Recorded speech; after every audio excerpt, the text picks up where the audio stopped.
Pada malam kedua Slepa II, Syahrazad menyuguhkan sebuah kisah berjudul Perahu Impian. Kisah ini menggambarkan perjalanan seorang pelaut yang mencari arti sejati dari mimpinya di lautan yang tak terhingga. Kisah Perahu Impian. Di sebuah desa nelayan yang terletak di tepi Laut Biru, hiduplah seorang pemuda bernama Rami. Sejak kecil, Rami selalu terpesona oleh kisah-kisah pelaut yang kembali dari lautan, membawa cerita tentang pulau-pulau eksotis, harta karun, dan petualangan yang menegangkan. Rami memiliki impian besar untuk menjadi pelaut hebat dan menjelajahi samudera. Suatu malam saat bintang-bintang bersinar cerah, Rami berdiri di tepi pantai, menatap gelombang laut yang berkilauan.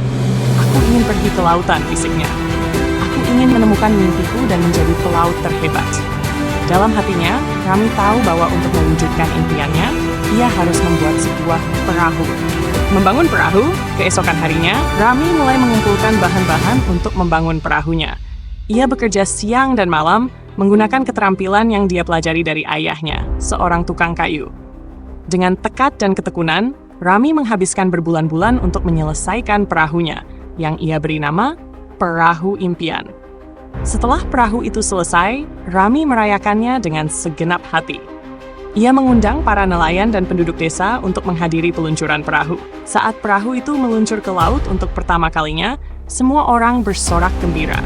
Rami merasa bangga dan bersemangat untuk memulai petualangannya. Pelayaran pertama. Dengan bekal sederhana dan harapan yang tinggi, Rami berlayar menjelajahi lautan.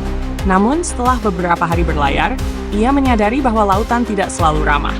Ombak besar mengguncang perahunya, dan badai mendekat dengan cepat.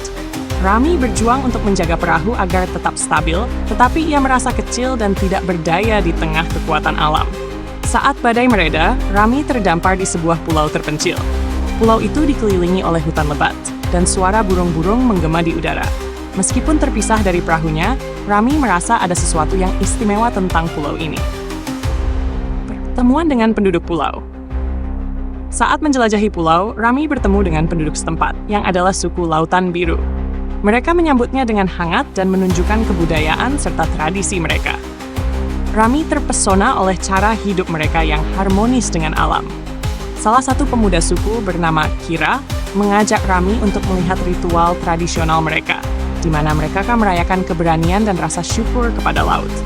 Rami merasa terinspirasi oleh semangat dan kekuatan komunitas ini. Ia mulai belajar tentang laut dan cara mereka menghargainya.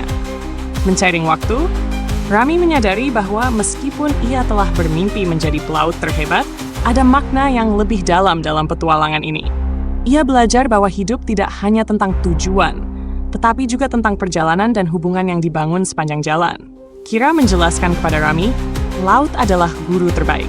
Ia mengajarkan kita tentang ketahanan dan kerendahan hati. Saat kau belajar menghargai setiap gelombang, kau akan menemukan dirimu.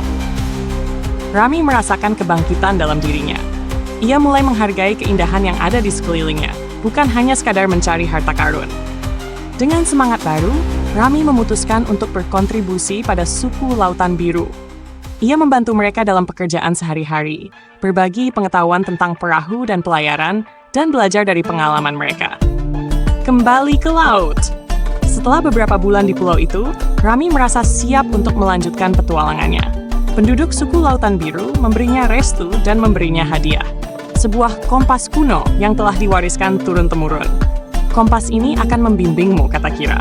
Tetapi ingatlah, arah yang kau pilih berasal dari hatimu. Dengan penuh rasa terima kasih, Rami kembali ke perahu impian. Kali ini, ia tidak hanya berlayar untuk mengejar mimpi, tetapi juga untuk memahami arti hidup. Ia melanjutkan pelayarannya, menjelajahi pulau-pulau baru, dan belajar dari berbagai budaya. Ia mendengar kisah-kisah dari nelayan, petani, dan orang-orang dari berbagai latar belakang. Menemukan tujuan sejati.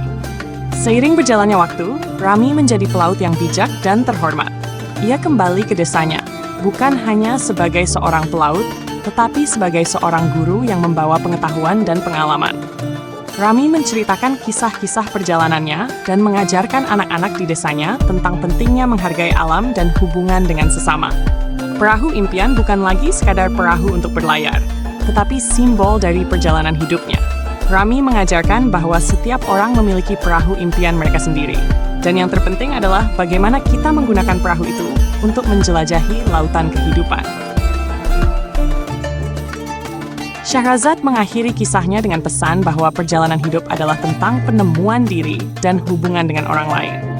Raja Syahriar terinspirasi oleh perjalanan Rami merenungkan tentang makna kehidupan dan petualangannya sendiri. Ia menantikan malam berikutnya, bersemangat untuk mendengarkan lebih banyak cerita yang menyentuh hati dari Syahrazad.